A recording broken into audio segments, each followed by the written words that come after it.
नमस्कार, स्वागत है आप सभी का। उत्तर प्रदेश करंट अफेयर्स की श्रृंखला में आज हम अगस्त महीने का करंट अफेयर्स पढ़ने जा रहे हैं और अगस्त में जो कुछ भी महत्वपूर्ण घटनाक्रम रहा है, समसामयिक घटनाक्रम जो आपके आने वाले एग्ज़ाम से रिलेटेड है या एग्ज़ाम के लिए महत्वपूर्ण हो सकता है, उसको हम आज कवर करेंगे। साथ में ही चूँकि हम लोग पढ़ते तो समग्रता से हैं, कोई भी तथ्य होता है तो उसको गहराई से जानने का प्रयास करते हैं। उसका भी एक मोटिव होता है कि हमारी अपने राज्य के बारे में या राज्य विशेष के बारे में जानकारी अच्छी होनी चाहिए। और दूसरी चीज़ है कि उसमें से क्या आपके एग्ज़ाम में किस तरीके से पूछा जा सकता है, इसको भी मैं हाईलाइट करता हुआ चलूँगा। तो अगर आप नोट्स वगैरह बनाते हैं या उसको कहीं पर शॉर्ट नोट्स के फॉर्म में नोट करते हैं तो आप केवल उन्हीं बिंदुओं को नोट करिए जो पूछे जाने की संभावना है। बाकी चीज़ों को आप जो है जब 2 से 3 बार पूरे वीडियो को रिवाइज करके देख लेंगे तो आपको बहुत ज़्यादा याद करने की और लिखने की ज़रूरत नहीं रह जाएगी।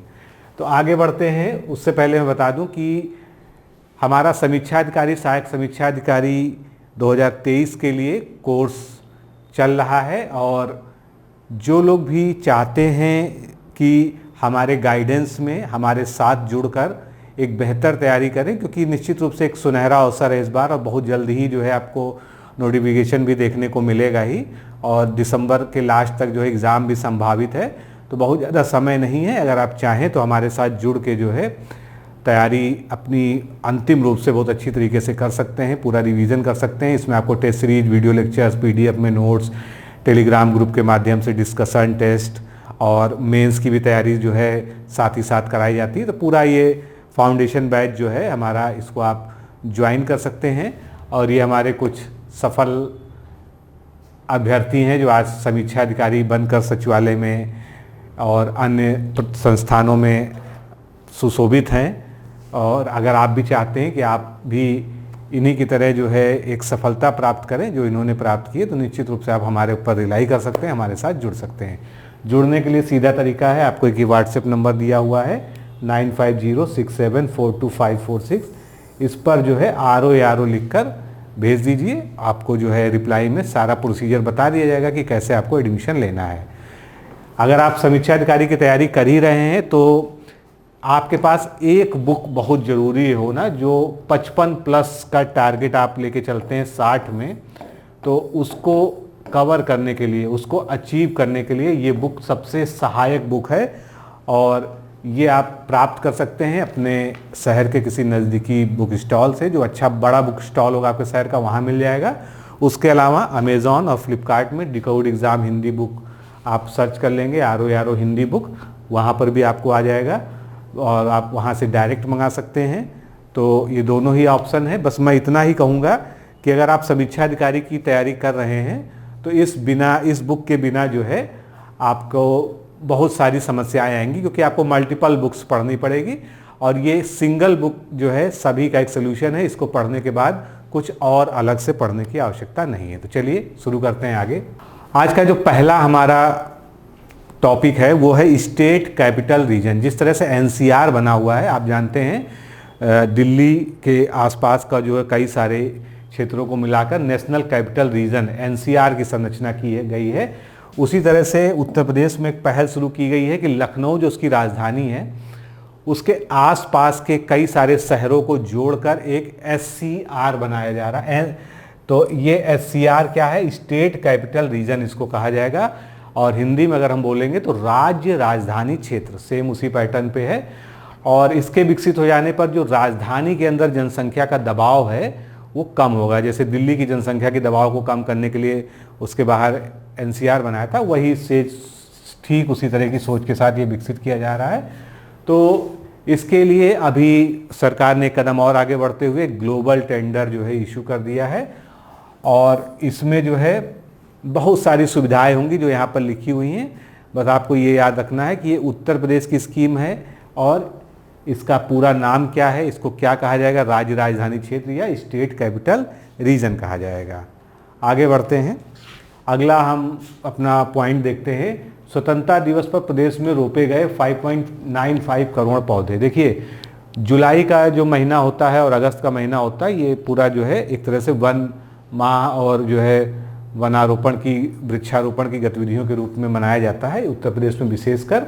तो हर साल जो है एक सरकार टारगेट निर्धारित करती थी, 25 करोड़, 30 करोड़, 35 करोड़। तो इस बार का जो टारगेट था वो 35 करोड़ वृक्षारोपण का था। तो उसमें से जो 22 जुलाई से अभियान शुरू हुआ उसमें 30 करोड़ पौधे रोप दिए गए थे। उसके बाद फाइनली 15 अगस्त को ये डिसाइड किया गया था कि एक साथ 5 करोड़ पौधे लगाए जाएंगे। तो 5 करोड़ से ज़्यादा ही वहाँ पर लगाए गए, लगभग 6 करोड़ यानी 5.95 करोड़ पौधे लगाए गए। इस तरह से अगर टोटलिटी में देखें कि जो है इस बार जो है 2023 में वृक्षारोपण अभियान में कितने पौधे लगाए गए, तो 36 करोड़ 15,98,554 पौधे लगाए गए।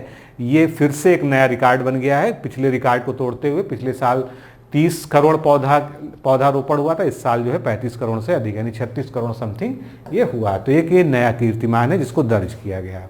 आगे बढ़ते हैं। बुंदेलखंड एक्सप्रेसवे को सोलर एक्सप्रेसवे बनाया जाएगा, क्योंकि एक्सप्रेसवेज के किनारे किनारे बहुत सारी, उसकी रेलिंग के साइड में जो है बहुत सारी जगह गवर्नमेंट एक्वायर करके रखती है जहाँ पर कोई भी और गतिविधि परमिटेड नहीं होती है, मतलब वो गवर्नमेंट की लैंड होती है।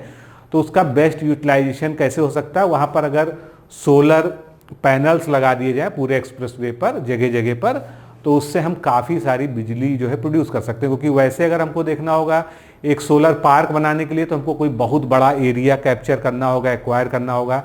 लेकिन ये ज़मीन तो सरकार की अपनी ही है और ये अनलिमिटेड यहाँ पर लगाए जा सकते हैं। इतना लंबा एक्सप्रेसवे है, लगभग 296 किलोमीटर का, और इसमें आपको 2 साइडें मिल रही हैं। तो निश्चित रूप से एक अच्छी पहल है।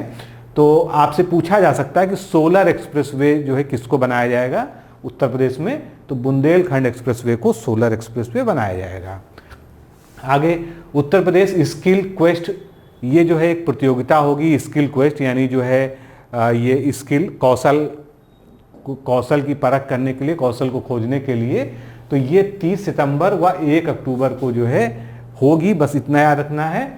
और इसका आयोजन मुख्य रूप से 30 और 1 अक्टूबर तो डेट हो गई, और कहाँ पर होगा अगर ये आपसे पूछ लिया जाता है तो बस इसका आंसर आपको देना है कि ये लखनऊ में होगा। जरूरी नहीं कि आपको जगह भी पता हो कि इंदिरा गांधी प्रतिष्ठान में ही होगा, लखनऊ इसके लिए पर्याप्त है। इसमें बहुत सारी प्रतियोगिताएं होंगी, ये अपने सामान्य ज्ञान के लिए जान लीजिए। जैसे 4 श्रेणियों में स्कूल इंडिया क्विज होगा, क्रिकेट एंड बॉलीवुड क्विज होगा, जनरल क्विज होगा और इंडिया क्विज होगा। कुल मिलाकर जो है ये क्विज आधारित जो है पूरा प्रोग्राम है, एक प्रतियोगिता है। क्योंकि ये प्रदेश स्तरीय है इसलिए इसको पूछा जा सकता है। आगे बढ़ते हैं। नेक्स्ट हमारा है गोमती के तट पर 8 एकड़ में बनेगा नौसेना का सौर्य संग्रहालय। अब ये नौसेना का सौर्य संग्रहालय बनेगा, गोमती के तट पर बनेगा, कहाँ बनेगा, बस ये आपका सीधा सीधा प्रश्न है। तो ये जो है लखनऊ में बनेगा। लखनऊ में एक रोड है, बाईपास रोड, जिसको शहीद पथ के नाम से जाना जाता है, अमर शहीद पथ। तो इसके पास गोमती नदी के तट पर करीब 8 एकड़ क्षेत्रफल में नौसेना का एक सौर्य संग्रहालय बनाया जाएगा। और संग्रहालय में युद्धपोत INS गोमती की मिसाइल और टॉर्पीडो सहित अन्य उपकरणों का प्रदर्शन भी किया जाएगा। इतना पर्याप्त है, बस जगह आपको मुख्य रूप से पता होनी चाहिए। आगे बढ़ेंगे। 2 माह में प्रत्येक जिले में होगा साइबर क्राइम थाना। अभी तक साइबर क्राइम थाना जो है केवल बड़े बड़े शहरों में था, जो है जो मतलब यूपी के बड़े शहर माने जाते हैं, खासकर जो है जो मंडल मुख्यालय हैं। अब जो है उसका विस्तार करते हुए साइबर क्राइम को रोकने के लिए सभी जिलों में, जितने भी जिले हैं सभी में कम से कम एक जो है जरूर होगा। तो वर्तमान में क्या स्थिति है, प्रदेश में लखनऊ व गौतम बुद्ध नगर समेत 18 साइबर थाने हैं और सभी स्थापित थानों में साइबर हेल्प डेस्क के अलावा साइबर सेल भी क्रियाशील की जाएगी। नेक्स्ट हमारा है गोरखपुर के पनियाला को मिलेगा GI टैग। ये पनियाला क्या है, तो जो लोग गोरखपुर के हैं या आसपास के हैं वो जानते ही होंगे। ये एक प्रकार का फल है जो थोड़ा सा जामुन की तरह ही दिखता है, खट्टा मीठा फल होता है। ये गोरखपुर में ही बहुत फेमस होता है। तो इसकी जो है पहचान को विश्व स्तर पर उभारने के लिए इसको GI टैग के लिए प्रस्ताव जो है भेजा गया है सरकार की तरफ से, और जो मिल भी जाएगा, जल्दी ही मिल जाएगा। तो ये पनियाला आपको याद रखना है कि ये किससे रिलेटेड है, किस जिले का जो है ये फल है या उत्पाद है। नेक्स्ट है कई क्षेत्रों में मैक्सिको के साथ समझौता। मैक्सिको के डेलीगेट्स से जो है अभी समझौता हुआ है, अभी आए थे वो लोग विजिट पे। तो उत्तर प्रदेश व मैक्सिको के बीच हाल ही में पर्यटन, इंफ्रास्ट्रक्चर, फार्मा, एग्रीकल्चर व मेडिकल सुविधाओं सहित अन्य क्षेत्रों में निवेश को लेकर एक समझौता किया गया है।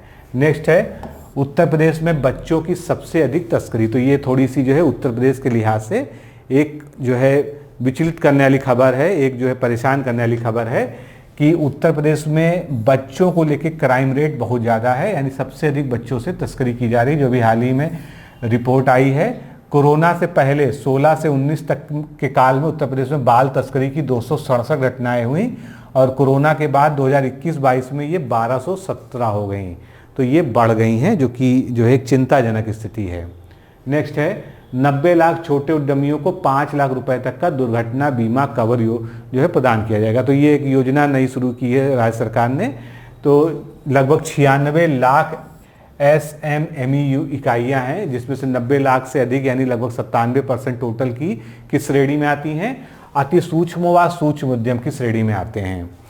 अब मुख्यमंत्री सूक्ष्म दुर्घटना बीमा योजना के अंतर्गत, अब इसका नाम याद रखिएगा क्योंकि सीधे सीधे स्कीम आपसे पूछी जा सकती है कि मुख्यमंत्री सूक्ष्म दुर्घटना बीमा योजना के अंतर्गत 5 करोड़ रुपए से कम पूंजी व 40 लाख रुपए से कम वार्षिक टर्नओवर वाले प्रदेश के 90 लाख से अधिक सूक्ष्म व अति सूक्ष्म उद्यमियों को जो केंद्र सरकार के उद्यमिता पोर्टल पर पंजीकरण कराएंगे 5 लाख रुपए तक का दुर्घटना बीमा उनको प्रदान किया जाएगा कवर। आगे चलते हैं। निजी औद्योगिक पार्क जो है यानी प्राइवेट इंडस्ट्रियल पार्क्स कुछ जिलों में सैंक्शन किए गए हैं अभी कैबिनेट की बैठक में। उसमें से झांसी, संभल व हापुड़ में निजी औद्योगिक पार्क विकसित किया जाएगा। एक योजना यूपी में चल रही है प्लेस पार्क योजना। थोड़ा सा इसके बारे में जान लीजिए कि ये प्लेस पार्क योजना क्या है। ये बेसिकली जो है औद्योगिक पार्क लगाने के लिए ही योजना है और इसकी तरह से सरकार की तरफ से कई प्रकार की सब्सिडी या छूटे या जिनको हम प्रोत्साहन कह सकते हैं दिया जाता है। वो क्या क्या चीज़ें हैं? पहले तो प्लेस पार्क का फुल फॉर्म जानिए। प्लेस होता क्या है? Promoting leadership and enterprise for development of growth engines. ये तो प्लेस का फुल फॉर्म हो गया। प्लेस पार्क योजना के तहत औद्योगिक भूखंड खरीदने पर सरकार स्टाम्प ड्यूटी में 100% छूट देती है, मतलब स्टाम्प शुल्क कुछ भी नहीं लगेगा। फिर अगला छूट क्या है? औद्योगिक पार्क विकसित करने पर 50 लाख रुपए तथा प्रति एकड़ और विकास कराने के लिए 1% ब्याज दर पर ऋण की व्यवस्था सरकार उपलब्ध कराएगी। इसके अलावा तीसरी सुविधा क्या है? विकसित होने वाले औद्योगिक पार्क में 75% भूखंड MSME इकाइयों के लिए यानी सूक्ष्म, लघु और मझले उद्योगों के लिए आरक्षित किए जाएंगे 75%। अगला है कृषि कुंभ से साकार होगा लैंड टू लैब सपना। अब ये कृषि कुंभ क्या है, कहाँ पर लगने वाला है? तो लैंड टू लैब का सपना साकार करने के लिए प्रदेश सरकार नवंबर के अंतर्राष्ट्रीय कृषि कुंभ मेले का आयोजन करेगी। कृषि कुंभ के माध्यम से प्रदेश के किसान तकनीक की जानकारी प्राप्त करेंगे और अत्याधुनिक खेती से किसानों की आय बढ़ेगी तो वे खुशहाल भी होंगे। अभी कहाँ पर होगा अभी इसके बारे में खुलासा नहीं हुआ है। आपसे क्वेश्चन कैसे पूछा जाएगा कि लैंड टू लैब ये योजना है ये किस राज्य की है, तो आप बताएंगे कि उत्तर प्रदेश की है। आगे OBOP से हर ब्लॉक को मिलेगी अलग पहचान। आप जानते हैं उत्तर प्रदेश में 1 डिस्ट्रिक्ट 1 प्रोडक्ट यानी एक जिला एक उत्पाद योजना काफ़ी पहले से ही चल रही है।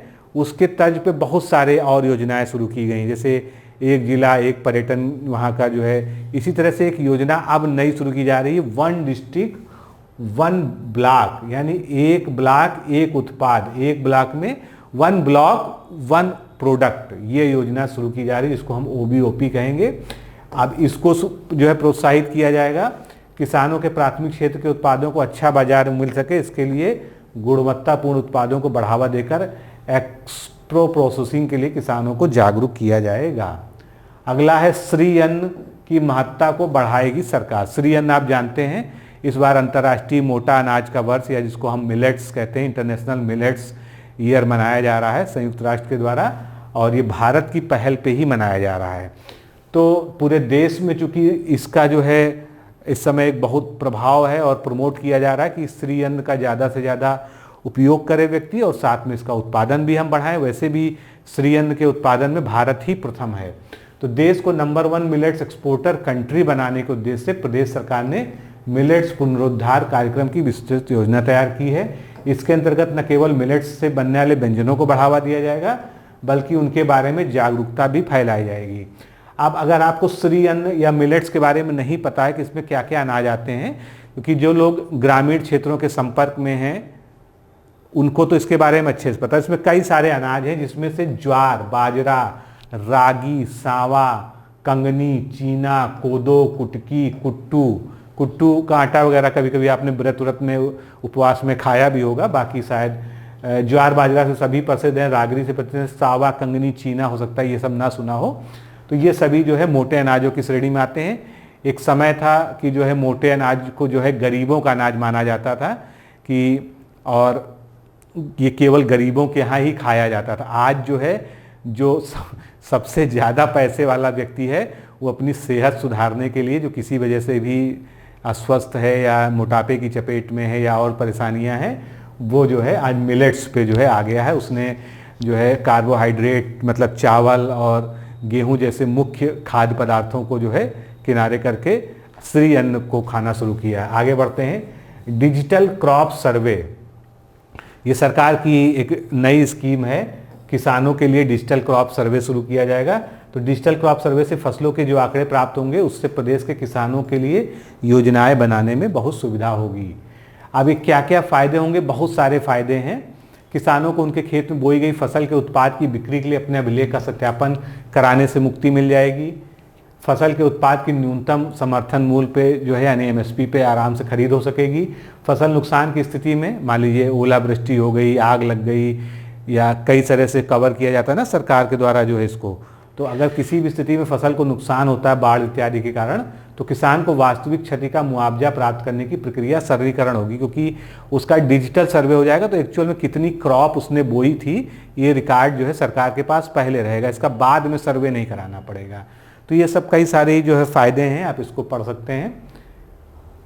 आगे बढ़ते हैं। 4 वर्षों में दोगुनों से अधिक बढ़ा सब्सिडी का बोझ, क्योंकि अब कल्याणकारी योजनाएं अगर लानी है तो सब्सिडी सरकार को ज़्यादा से ज़्यादा देनी पड़ेगी। तो निश्चित रूप से कि सरकारी खजाने पर सब्सिडी का बोझ पड़ेगा। तो एक आंकड़ा अभी जारी हुआ कि 4 साल में दोगुने से ज़्यादा हो गई है सब्सिडी का बोझ जो है।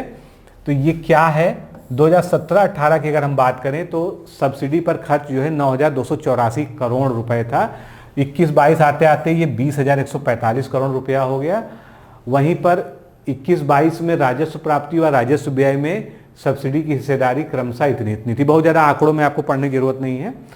20-21 की तुलना में 21-22 के दौरान सब्सिडी में कुल 8,468 करोड़ की वृद्धि हुई, जो आप यहीं से देख सकते हैं। अगर आप जो है घटा देंगे तो आपको यहाँ पर पता चल जाएगा। कुल मिलाकर मोटा एक अनुमान याद रखना है। आप ये भी याद रखते हैं कि 21-22 में कितनी सब्सिडी दी सरकार ने? 20,145 करोड़ रुपए, और ये दुगुनी हो चुकी है 4 वर्षों में। आगे बढ़ते हैं। कूड़ा एकत्र करने के लिए लाइव ट्रैकिंग वाला पहला निगम बनेगा अयोध्या। तो ये निगम का मतलब यहाँ पर नगर निगम है। तो नगर निगम ने डोर टू डोर कूड़ा कलेक्शन टीम की अब लाइव ट्रैकिंग होगी, और ये सबसे पहले जो है GPS का इस्तेमाल करके ये कार्य करने जा रहा है अयोध्या नगर निगम। तो जो चीज़ पहला होता है, आप ये ध्यान रखिए, करंट अफेयर्स में अगर कहीं पहला और प्रथम शब्द जुड़ा है तो वो बहुत इंपॉर्टेंट हो जाता है, उसको आपको बिल्कुल अलग से जो है याद रखना होगा। अगला है लंपी वायरस। आप जानते हैं अभी इसका प्रकोप बहुत तेज फैला था, पूरे उत्तर प्रदेश में था, जो है उत्तर प्रदेश के बाहर भी था, और ये जो है मवेशियों में मुख्य रूप से होता है, जो दुधारू जानवर होते हैं। तो लंपी वायरस पर प्रभावी नियंत्रण के लिए उत्तर प्रदेश को स्कॉच अवार्ड दिया गया है। पशुओं में होने वाला लंपी त्वचा रोग, जिसको LSD भी कहते हैं, पर प्रभावी नियंत्रण के लिए प्रदेश के पशुपालन विभाग को ये मिला है। कौन सा मिला है? स्कॉच अवार्ड गोल्ड, ये दिया गया है सरकार के द्वारा। नेक्स्ट है EV सेक्टर, यानी कि इलेक्ट्रॉनिक व्हीकल सेक्टर में 6,000 करोड़ का सरकार निवेश करेगी। बस सीधा सीधा प्रश्न है, अगर पूछा जाएगा तो यही पूछा जाएगा, बाकी कुछ नहीं पूछा जाएगा, क्योंकि एक बड़ी राशि है ये, और किन किन कंपनियों के साथ करार हुआ है ये यहाँ पर दिया है। ये केवल एक सामान्य ज्ञान के लिए है, ये आपकी परीक्षा के लिए बिल्कुल भी महत्वपूर्ण नहीं है। आगे बढ़ेंगे। झांसी और बुंदेलखंड इस समय सरकार की प्राथमिकताओं पे है, खासकर वहाँ पर इंडस्ट्रियल कॉरिडोर, निजी औद्योगिक पार्क, प्लेस पार्क। तो वहीं पर जो है झांसी में अभी हाल ही में औद्योगिक गलियारा या इंडस्ट्रियल कॉरिडोर बनाने के लिए सरकार ने मंजूरी दे दी है। और पहले से वहाँ पर क्या था, योगी सरकार ने बुंदेलखंड क्षेत्र में अपनी प्रतिष्ठित जो डिफेंस कॉरिडोर था, यानी कि रक्षा गलियारा परियोजना था, उसके लिए 500 करोड़ रुपए आवंटित किए हैं, जिसके माध्यम से इसका लक्ष्य उस क्षेत्र के लगभग 1 लाख नौकरियां उत्पन्न करना है, जो बाद में जिन्हें सूखे का सामना करना पड़ता है। क्योंकि बुंदेलखंड रीजन की अगर सबसे बड़ी समस्या की हम बात करें तो सबसे बड़ी समस्या उसकी यही है कि वहाँ पर जो है पानी का अभाव है और सूखे की समस्या, यहाँ तक कि पेयजल की भी समस्या थी, लेकिन अब जो है जो हर घर जल योजना, नल योजना चलाई जा रही है, उसके कारण जो है काफ़ी चीज़ें जो है वहाँ पर सुधार आ रहा है। तो इसमें बहुत सारी चीज़ें हैं, बहुत ज़्यादा आपको डीप में नहीं जाना है, बस इतना याद रखिए कि वहाँ पर क्या क्या बनना प्रस्तावित है। आगे बढ़ते हैं। ज्वार भी खरीदेगी। अभी हम लोगों ने श्री अन्न की बात की थी, मिलेट्स की बात की थी, मोटे अनाजों की, तो उसमें ज्वार एक जो है महत्वपूर्ण अवयव है मोटे अनाजों का। तो ज्वार को भी अब सरकार जैसे एमएसपी पे खरीद करती है उसी तरह से खरीदेगी। इससे क्या फ़ायदा होगा?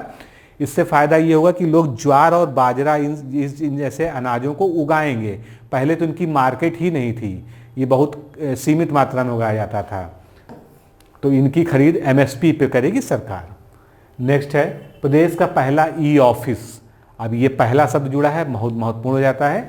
तो प्रदेश का पहला ई ऑफिस जो है वो शुरू होगा, लोक निर्माण विभाग का मुख्यालय जो होगा लखनऊ में, उसका जो दफ्तर होगा वो ई ऑफिस के रूप में परिवर्तित होगा। यानी वहाँ पर सारा काम जो है इलेक्ट्रॉनिकली होगा, वहाँ पर पेपरलेस पूरा वर्क होगा, पेपर वर्क कोई नहीं होगा।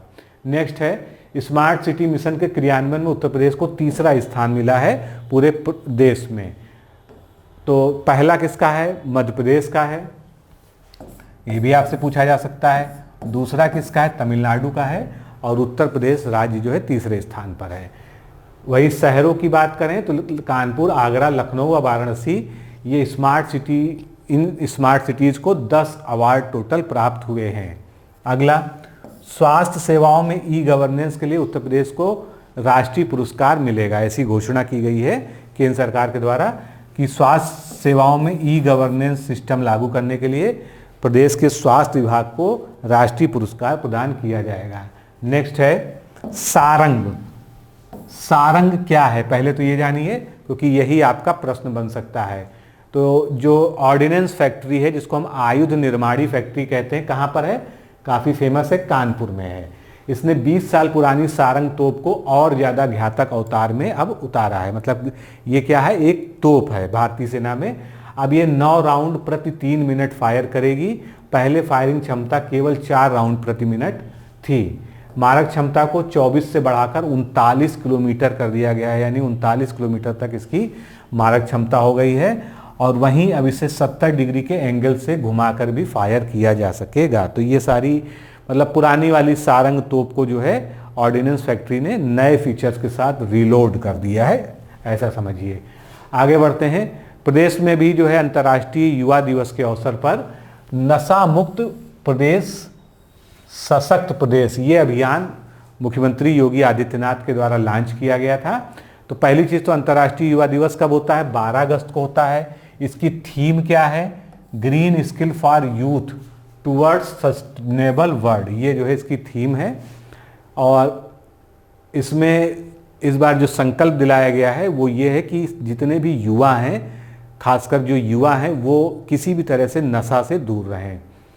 तो क्योंकि नशा मुक्त प्रदेश ही जो है एक सशक्त प्रदेश के रूप में होगा। और प्रदेश सरकार ने उस दिन मतलब जो भाषण वहाँ पर दिए गए, जो वक्तव्य दिए गए, उसमें बताया गया कि उत्तर प्रदेश के में जो है लगभग 9 करोड़ युवा हैं और इन 9 करोड़ युवाओं के सपनों को नई उड़ान देनी है। और इसीलिए जो है उसे नशा मुक्त बनाने के लिए जो है उस दिन इसकी शुभारंभ किया गया इस अभियान का।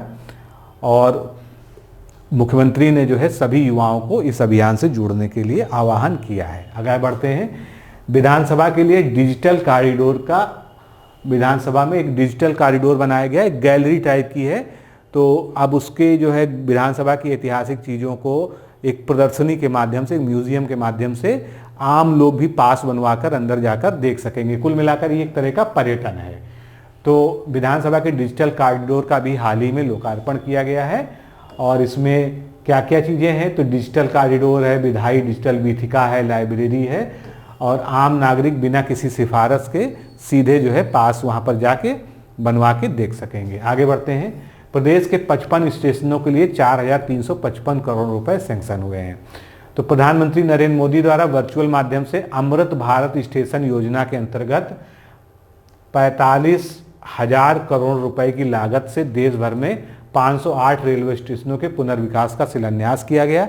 अब इसमें उत्तर प्रदेश को कितना मिला, तो इसके तहत 4,355 करोड़ रुपए की लागत से उत्तर प्रदेश के 55 रेलवे स्टेशनों का आधुनिकीकरण या मॉडर्नाइजेशन किया जाएगा। नेक्स्ट है, लगातार 2 वर्षों में सबसे ज़्यादा निवेश जो है कहाँ पर प्राप्त हुआ है, उत्तर प्रदेश में आया है। ये पूछा जाने लायक बिंदु है।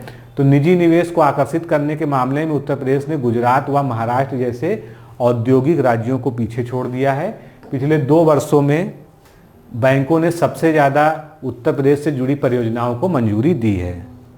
अगला हमारा बिंदु है कन्या सुमंगला योजना, जो उत्तर प्रदेश की एक फ्लैगशिप योजना है। अब इसमें धनराशि बढ़ा दी गई है और ये पूछे जाने योग्य प्रश्न है। पहले कितना धनराशि मिलती थी, 15,000 रुपये मिलती थी। अब सरकार ने इसको बढ़ा दिया है, अब इसको 25,000 कर दिया है। लेकिन ये जो है इफेक्टिव कब से होगी, अगले फाइनेंशियल ईयर से, यानी जो है 22-23 के बाद 23-24 चल ही रहा है, 24-25 में ये जो है इम्प्लीमेंट होगी। नेक्स्ट है, उत्तर प्रदेश के 2 शिक्षकों को राष्ट्रीय पुरस्कार मिलेगा। राष्ट्रीय शिक्षक पुरस्कार तो कई शिक्षकों को मिलता है, उसमें से उत्तर प्रदेश के 2 शिक्षक शामिल हैं। तो पहली चीज़ तो 50 टोटल शिक्षक पूरे देश के हैं। अब हम लोग देख लेते हैं कि इसमें उत्तर प्रदेश के जो शिक्षक हैं वो कौन है। तो बुंदेलखंड में एक स्कूल है, विद्यालय है, शिव कुमार अग्रवाल जनता इंटर कॉलेज, इसके शिक्षक हैं श्री चंद्र प्रकाश अग्रवाल। व फतेहपुर में प्राइमरी स्कूल अस्ती नगर की एक शिक्षिका हैं आशिया फारूकी जी। तो इनको जो है ये राष्ट्रीय स्तर पर शिक्षक पुरस्कार मिलेगा। अगला है, सोनभद्र की पंचमुखी पहाड़ी के 2 किलोमीटर के क्षेत्र में मिले 23 शैलाश्रय प्राप्त हुए हैं और ये अच्छी न्यूज़ है वहाँ पर खनन से। तो सोनभद्र की पंचमुखी पहाड़ियों के 2 किलोमीटर के क्षेत्र में 23 शैलाश्रय प्राप्त हुए हैं। BHU के वैज्ञानिकों ने इन पर अध्ययन किया है। इनमें प्राप्त चित्रों का रासायनिक विश्लेषण भी किया जा रहा है। इससे पता चलेगा कि ये प्रागैतिहासिक काल के हैं या पाषाण काल के हैं या उसके बाद के हैं या उसके पहले के हैं, तब ये क्लियर हो जाएगा। जिस तरह से भीमबेटका का नाम सुना होगा तो उसी तरह से जो है यहाँ भी शैलाश्रय मिले हैं। नेक्स्ट है, उत्तर प्रदेश के अस्पताल, स्कूल व थानों में CCTV कैमरे लगाए जाएंगे। ये सरकार ने जो है, और ये जो है किस परियोजना में लगाए जाएंगे ये जान लीजिए, इसको कहते हैं सेफ सिटी परियोजना। नेक्स्ट हमारा है, उत्तर प्रदेश में पहली बार अंतर्राष्ट्रीय व्यापार मेला लगेगा। ये जो है एक बड़ा आयोजन होने जा रहा है उत्तर प्रदेश में, तो महत्वपूर्ण है। और ये मेला 21 से 25 सितंबर तक ग्रेटर नोएडा स्थित इंडिया एक्सपो सेंटर में आयोजित होगा। 50,000 वर्ग मीटर में 10 से अधिक ट्रेड के 1800 स्टॉल लगाए जाएंगे। तो महत्वपूर्ण है ये पूछा जा सकता है क्योंकि ये इंटरनेशनल ट्रेड फेयर है। नेक्स्ट है, प्रदेश में कक्षा 9 से इंटर तक के छात्रों को निःशुल्क पाठ्य पुस्तकें मिलेंगी। जितने भी राजकीय माध्यमिक विद्यालय हैं उनको सभी को ये पाठ्य पुस्तकें फ्री दी जाएंगी। नेक्स्ट है, हर मेडिकल कॉलेज में एक कैंसर यूनिट का गठन होगा। तो प्रदेश के हर मेडिकल कॉलेज में एक कैंसर यूनिट बनेगी। यहाँ मरीजों की स्क्रीनिंग, उपचार व जांच की सुविधा मिलेगी। अगला है फ्रोटस इत्र।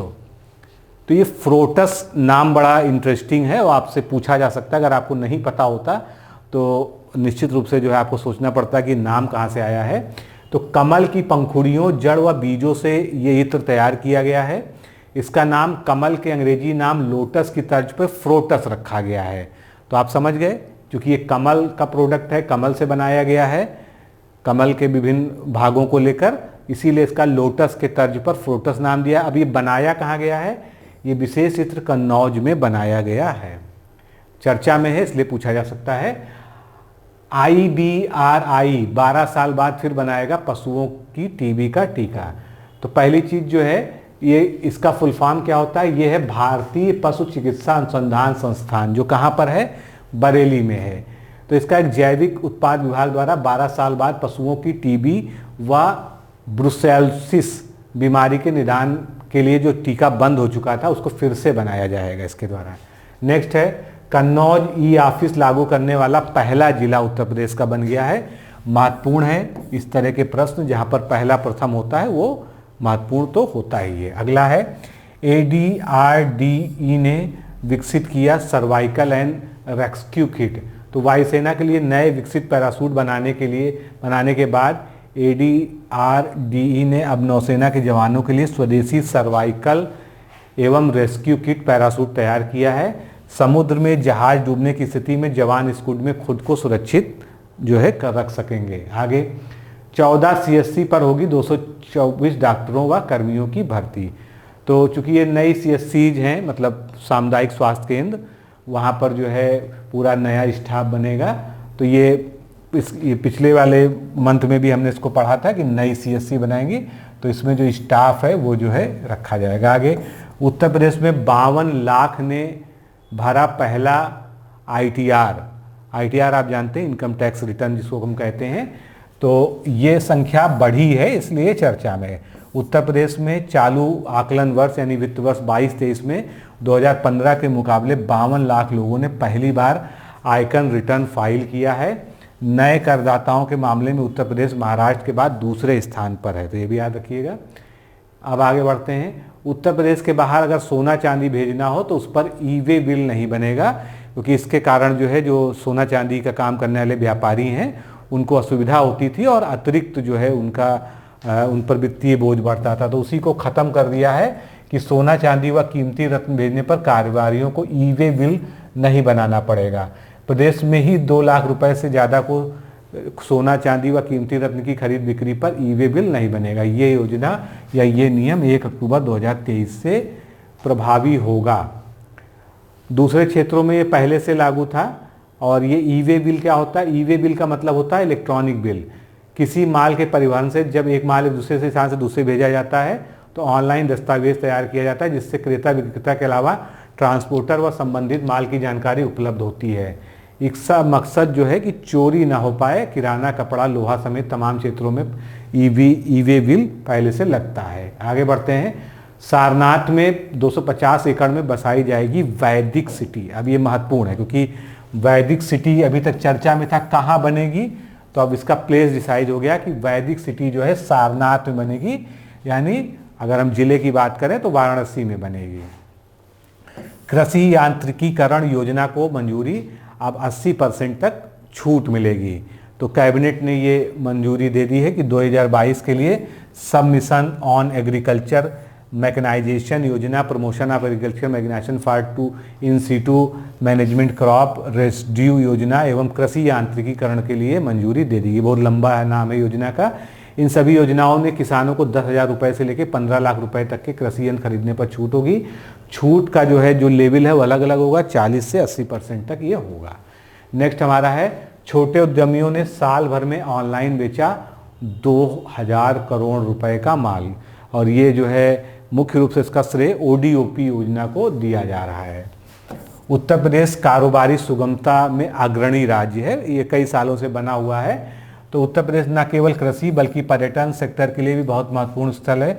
उत्तर प्रदेश में आधुनिक इंफ्रास्ट्रक्चर, एक्सप्रेसवे, बेहतरीन इंटर स्टेट कनेक्टिविटी और एयर कनेक्टिविटी जो है दी जा रही है। आगे मॉल की तर्ज पर सभी गाँव में बनेंगे विश्वकर्मा संकुल। अभी विश्वकर्मा संकुल क्या है? ये नई योजना है। तो प्रदेश के गांव को स्मार्ट विलेज बनाने की अवधारणा को मजबूती प्रदान करने के लिए हर गांव में एक विश्वकर्मा संकुल बनाया जाएगा, जहां पर वहां के जितने भी लोकल व्यापारी होंगे, बड़े व्यापारी होंगे, वो एक ही छत के नीचे अपना जो है माल बेच सकेंगे। आगे अधिवक्ता कल्याण फंड के लिए 500 करोड़ रुपए का एक कॉर्पस यानी कि एक कोष बनाने का सरकार ने फैसला किया है। और अभी तक ये फंड 200 करोड़ रुपए का था, इसको बढ़ाकर 500 करोड़ कर दिया गया है। बेसबॉल जैसे क्रिकेट में जिगजैग घूमेंगी नकल बॉल। अब ये नकल बॉल है क्या? तो ये IIT कानपुर के एरोस्पेस इंजीनियरिंग विभाग ने क्रिकेट में फेंकी जा रही नकल बॉल की एमोडायनेमिक्स पर किए गए लैब शोध के बाद गेंद फेंकने का वह तरीका निकाला जिसके बेसबॉल की तरह क्रिकेट की बॉल भी जिगजैग घूम सकेगी। इससे बल्लेबाजों के लिए गेंद को खेलना और भी मुश्किल होगा। नकल बॉल पर दुनिया में पहली बार IIT कानपुर में वैज्ञानिक शोध हुआ है। आगे बढ़ते हैं। उत्तर प्रदेश में 9 धरोहरें पर्यटन केंद्र बनाई जाएंगी। अब ये 9 धरोहरें कौन सी हैं, इसमें देखिए सभी के नाम लिखे हुए हैं। लखनऊ का छतर मंजिल, चुनार का किला मिर्जापुर, ये सब फेमस जगह हैं। बरुआ सागर किला झांसी, कोठी गुलस्ता इरम लखनऊ, कोठी दर्शन विलास लखनऊ, कोठी रोशनदुल्ला लखनऊ, बरसाना जल महल मथुरा, शुक्ला तालाब कानपुर, टिकैत राय बिठूर कानपुर। इसमें महत्वपूर्ण क्या है, ये सभी दर्शनीय स्थल हैं। भले ही ये ना पूछा जाए कि क्या बनने जा रहा है, लेकिन आपको ये पता होना चाहिए कि बरुआ सागर किला कहाँ पर है, तो झांसी में है। बरसाना जल महल कहाँ है, मथुरा में है। टिकैत राय बिठूर तालाब कहाँ है, तो ये बिठूर कहाँ है, तो ये कानपुर में है। नेक्स्ट है एक कैबिनेट निर्णय है, उसके बारे में पढ़ लेते हैं। तो मंत्रिपरिषद ने उत्तर प्रदेश में सौर ऊर्जा नीति 2022 के अनुसार अयोध्या शहर को मॉडल सिटी, सोलर सिटी के रूप में विकसित करने हेतु 40 मेगावाट की सोलर विद्युत उत्पादन परियोजना के लिए 66.812 हेक्टेयर भूमि जिलाधिकारी के द्वारा अतिरिक्त ऊर्जा स्रोत विभाग को उपलब्ध कराने के प्रस्ताव को जो है स्वीकृति प्रदान कर दी गई है। इसमें मुख्य रूप से आपको क्या याद रखना है कि उत्तर प्रदेश का कौन सा जनपद मॉडल सोलर सिटी के रूप में विकसित किया जा रहा है, तो अयोध्या, बस इतना याद रखना है। एआई आधारित ऐप से होगी टीबी की पहचान। तो टीबी मरीजों की यानी ट्यूबरक्लोसिस के मरीजों की एआई के आधार पर जो है ये पहचान की जाएगी। अभी शुरुआती फेज में जो है लखीमपुर खीरी व बरेली समेत 15 जिलों में अभियान चलाया जा रहा है। स्वास्थ्य विभाग एआई की सहायता से मरीजों की जांच करेगा। विशेष ऐप व सॉफ्टवेयर के माध्यम से संदिग्ध मरीजों के खांसने की आवाज़ रिकॉर्ड करके ये पता लगाया जाएगा कि कहीं टीबी तो नहीं है उनको। फिर प्रदेश के लोगों का कर सेवाओं के उपयोग का ग्राफ तेजी से बढ़ा है। तो प्रदेश के लोगों को खाने पीने, संपत्ति बनाने, घूमने फिरने व लग्जरी जीवन शैली व अधिक बिजली के उपभोग का ग्राफ तेजी से बढ़ रहा है। नेक्स्ट है उत्तर प्रदेश फिल्म नीति 2023, अभी रिसेंट लॉन्च हुई है, मतलब रिसेंट इसकी स्वीकृति मिली है, इसलिए इसको बहुत अच्छे से समझ लीजिएगा, थोड़ा सा भले समय देकर जो है, क्योंकि कोई नई नीति जब आती है तो उससे प्रश्न पूछे जा सकते हैं। इसमें पहली चीज़ तो फिल्म निर्माण को उद्योग का दर्जा दिया गया है कि वो एक इंडस्ट्री है। फिल्म के मुख्य कलाकार उत्तर प्रदेश से होने पर 25 लाख रुपए तक का अतिरिक्त अनुदान मिलेगा उस फिल्म को। फिल्म निर्माताओं की सुविधा के लिए सिंगल विंडो सिस्टम होगा। अवधी, ब्रज, बुंदेली और भोजपुरी में अगर फिल्म बन रही है तो लागत के 50% तक, और अगर हिंदी, अंग्रेजी फिल्म व देश की अन्य भाषाओं में फिल्म बनेगा तो 25% जो है अनुदान सब्सिडी मिलेगी। फिल्म में अगर गायक, संगीतकार, गीतकार, लेखक, निर्देशक और कैमरामैन उत्तर प्रदेश के निवासी हैं तो 5 लाख रुपए की और अतिरिक्त छूट मिलेगी। इसी तरह से कई सारी छूटें हैं, इनको आप पॉज करके पढ़ लीजिएगा। तो ये मुख्य बातें हैं जो है पूछी जा सकती हैं। और फिल्म नीति का ईयर जरूर याद रखिएगा कि कब, तो 2023 ये याद रखिएगा। आगे बढ़ते हैं। 2028 तक उत्तर प्रदेश की जीडीपी का अनुमान अभी जो है एसबीआई इको रैप रिपोर्ट में बताया गया है, जो कि सरकारी रिपोर्ट है। इसके अनुसार महाराष्ट्र की जीडीपी 2028 तक जो है, जो भी वर्तमान में होगी वो बढ़कर 13 हो जाएगी। उत्तर प्रदेश की 10 हो जाएगी, तमिलनाडु की 8 हो जाएगी, कर्नाटक की 8 हो जाएगी। यानी उत्तर प्रदेश जो है कौन से नंबर पे आ जाएगा जीडीपी के मामले में, दूसरे नंबर पे आ जाएगा, अभी शायद तीसरे चौथे नंबर पे है। तो ये जो है बहुत महत्वपूर्ण है। अब उत्तर प्रदेश के बारे में अगर हम पढ़ते हैं इस रिपोर्ट में क्या कहा गया है, तो देश का दूसरा ऐसा प्रदेश होगा जिसकी जीएसडीपी $500 बिलियन से ज़्यादा होगी। यही लक्ष्य भी रखा गया है 2025 तक। और एसबीआई इको रैप रिपोर्ट के अनुसार यूपी की इकोनॉमी का साइज $515 बिलियन का लगाया गया है, जिसका कुल जीडीपी में योगदान 10% होगा और नॉर्वे की जीडीपी के ये बराबर होगा। तो मित्रों, आज के इस सेशन में, इस क्लास में हम लोगों ने उत्तर प्रदेश के अगस्त महीने से संबंधित महत्वपूर्ण करंट अफेयर्स को डिस्कस किया और आपके एग्ज़ाम आप पॉइंट व्यू से क्या इससे जीस्ट फॉर्म में आपसे पूछा जा सकता है उसको भी डिस्कस किया। तो वीडियो को 2 से 3 बार अगर आप देख लेंगे तो बहुत ज़्यादा आपको लिखने की और रटने की ज़रूरत नहीं पड़ेगी। जो मोटे मोटे फैक्ट हैं जो एग्ज़ाम के लिए इंपॉर्टेंट हैं वो आपको ऐसे ही याद हो जाएंगे। तो आज के लिए इतना ही। नमस्कार, धन्यवाद।